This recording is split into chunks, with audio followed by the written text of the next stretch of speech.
Assalamualaikum warahmatullahi wabarakatuh.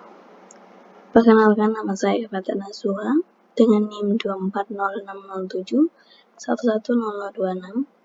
dari Program Studi Perpustakaan dan Sains Informasi Fakultas Sains dan Teknologi Universitas Islam Negeri Maulana Malik Ibrahim. Pada video kali ini saya akan membahas tentang jaringan komputer untuk menyelesaikan ulangan tengah semester dari mata kuliah jaringan komputer saya dengan Bapak Johan Erika WP MKom selaku dosen pengampu.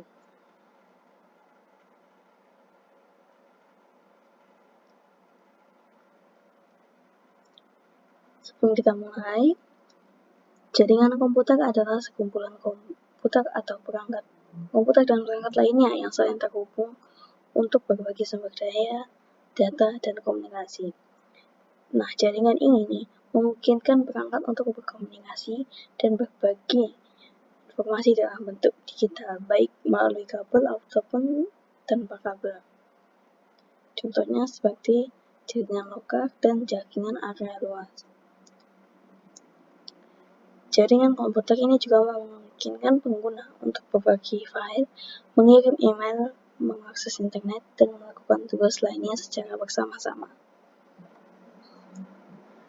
Yang pertama, konsep dasar dari jaringan komputer. Konsep dasar dari jaringan komputer ini yaitu ada pengirim informasi, penerima informasi, ada alat komunikasi, media komunikasi, dan informasi yang dikirimkan. Di sini ada topologinya. Ada 7 yaitu point-to-point, bus, ring, star, tree, mesh, dan hybrid.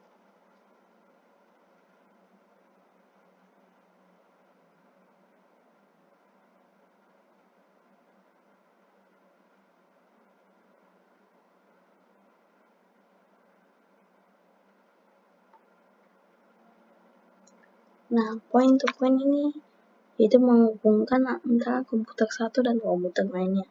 Semakin banyak komputer yang dihubungkan, maka semakin lambat pula jaringannya akan bekerja. Bus ini adalah tentang semua perangkat yang terhubung ke dalam satu kabel utama yang disebut backbone. Punya kelebihan yaitu biayanya murah dan instalasi mudah, tapi kekurangannya adalah kerusakan pada kabel utama yang dapat meruntuhkan seluruh jaringan.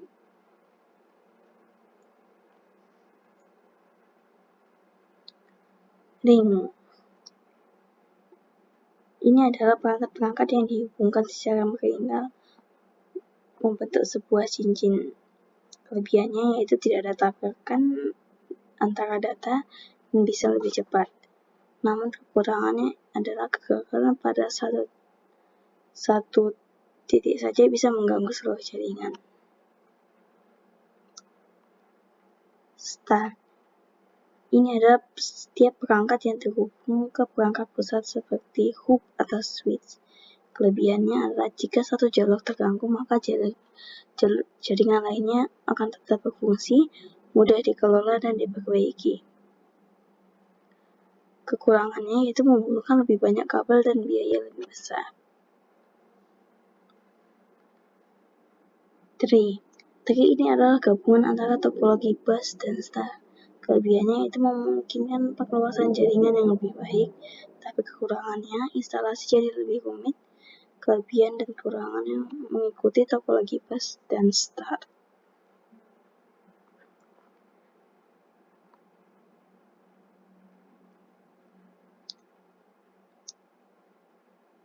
Mesh, setiap perangkat yang terhubung ke banyak perangkat lain menciptakan banyak jalur komunikasi. Kelebihannya sangat andal karena ada jalur cadangan komunikasi lebih cepat. Tapi kekurangannya biaya kabel dan instalasi sangat mahal. Yang terakhir, hybrid. Ini adalah menggabungkan dua atau lebih jenis topologi. Kelebihannya fleksibel dan menawarkan kinerja optimal. sedangkan kekurangannya adalah biaya lebih mahal dan pengelolaan lebih rumit. Selanjutnya, protokol jaringan komputer. Protokol jaringan komputer adalah seperangkat aturan yang mengatur bagaimana data dikirim, diterima, dan diproses dalam sebuah jaringan komputer agar perangkat yang berbeda dapat berkomunikasi secara efisien dan aman. Protokol juga berfungsi sebagai bahasa universal yang memungkinkan pertukaran data antar perangkat terlepas dari perbedaan perangkat keras atau perangkat lunak yang mereka gunakan. Seperti DHCP, HTTP, FTP, SNMP, POP3, dan IMAP.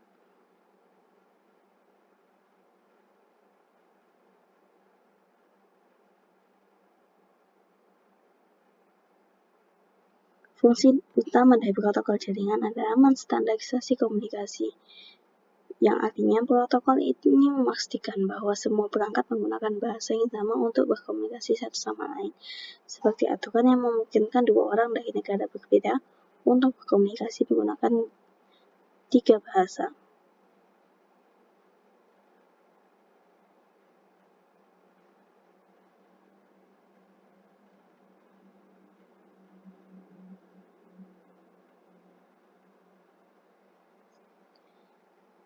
DHCP memberikan konfigurasi jaringan komputer secara otomatis.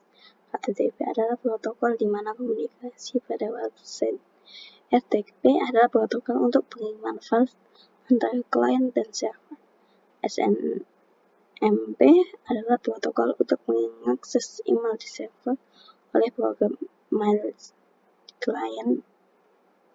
Terus 3 adalah protokol untuk mengakses email di server oleh program mail client. Hampir sama seperti SNMP. Sedangkan IMAP adalah protokol untuk mengirimkan email. Dan selanjutnya adalah OSI model TCP IP layer.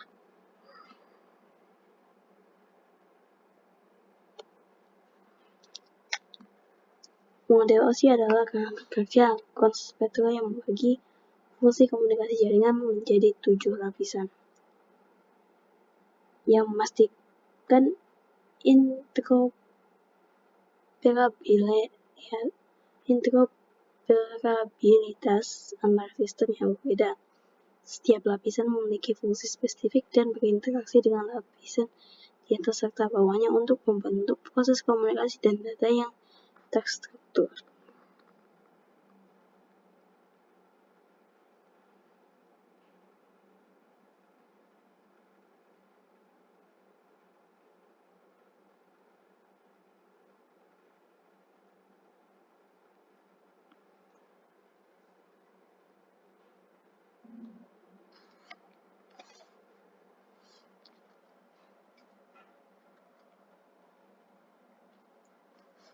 Tujuh lapisan diantaranya adalah lapisan ketujuh adalah application yang menjadi antarmuka untuk aplikasi pengguna.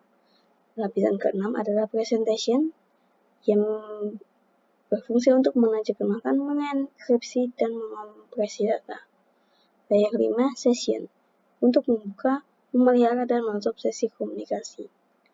Layer 4 transport yaitu mengelola komunikasi end-to-end seperti reliability dan kontrol aliran. Layer 3 network mengatur logical addressing atau IP dan routing paket.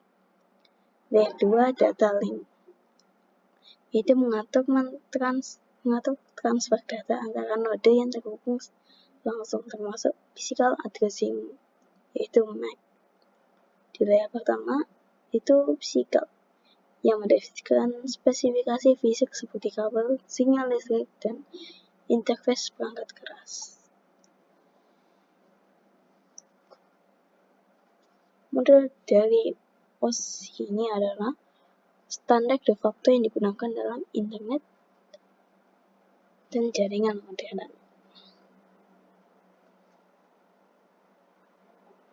Selanjutnya perangkat jaringan komputer dan network size.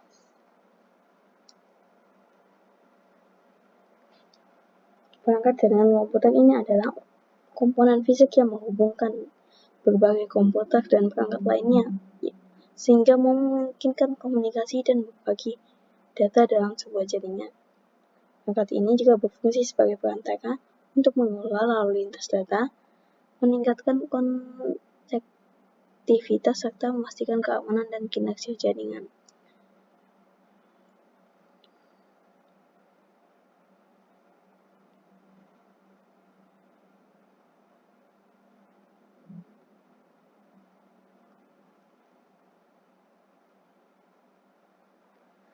Perangkat-perangkatnya yaitu ada hub, switch, router, modem, access point, network, firewall.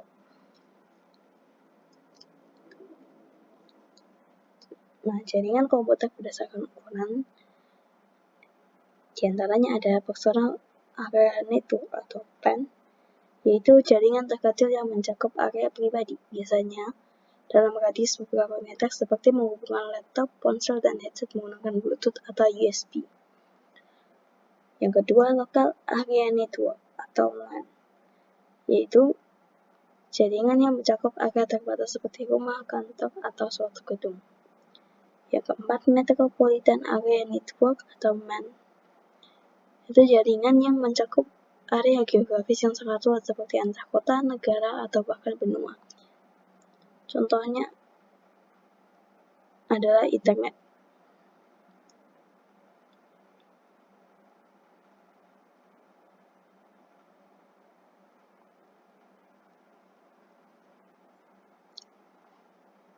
Yang ketiga adalah metropolitan area network, yaitu MAN, artinya jaringan yang lebih besar dari LAN, menghubungkan beberapa LAN dalam suatu wilayah kota atau metropolitan.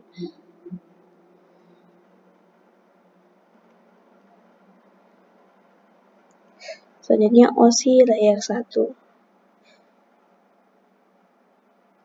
OSI layer 1 ini mencakup peralatan fisik yang terkait dengan transfer data seperti kabel, saklar. Ini juga lapisan yang dimana data diubah menjadi aliran bit, yang merupakan string 1 dan 0. Lapisan fisik dari kedua perangkat ini juga harus sepakat pada konsistensi sinyal sehingga 1 dapat dibedakan dari 0 pada kedua perangkat. Di OSI layer 1 ini dibagi menjadi dua bagian, yaitu guided dan unguided. Guided adalah merujuk pada jenis media transmisi yang menggunakan jalur fisik seperti kabel untuk mengirimkan sinyal.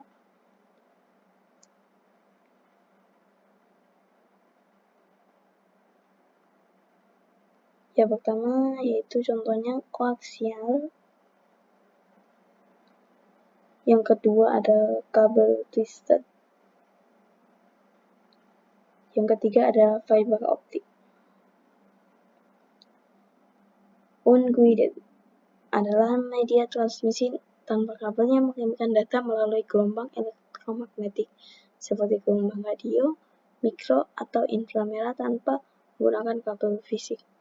Ini sangat berbeda dengan guided yang menggunakan kabel seperti fiber optic atau kabel UTP. Contohnya itu seperti WiFi, ada inframerah, jaringan mikro, dan satelit. Ada juga LiFi, yaitu ada perubahan intensi cahaya untuk menghasilkan komunikasi data.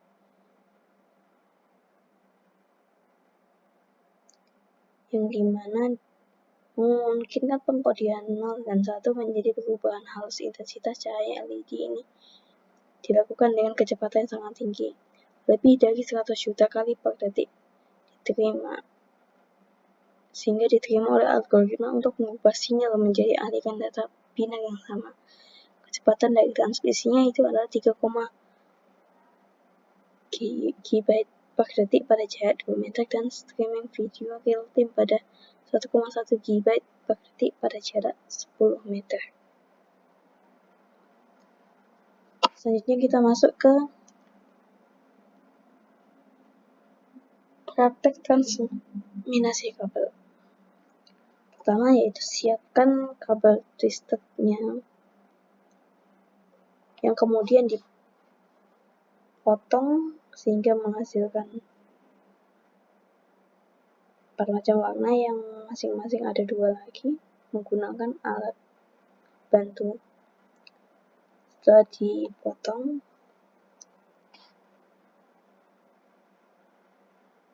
maka bagian ini diratakan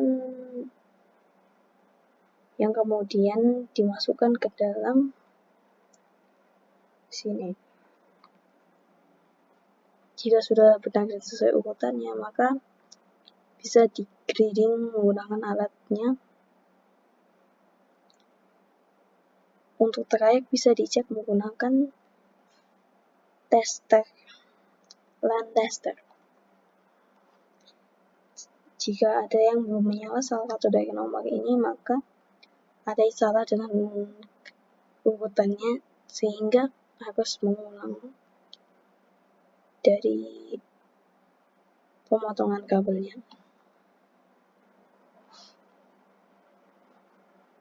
Demikian presentasi saya kali ini. Lebih dari kurangnya saya mohon maaf. Wabillahi taufiq walhidayah. Wassalamualaikum warahmatullahi wabarakatuh.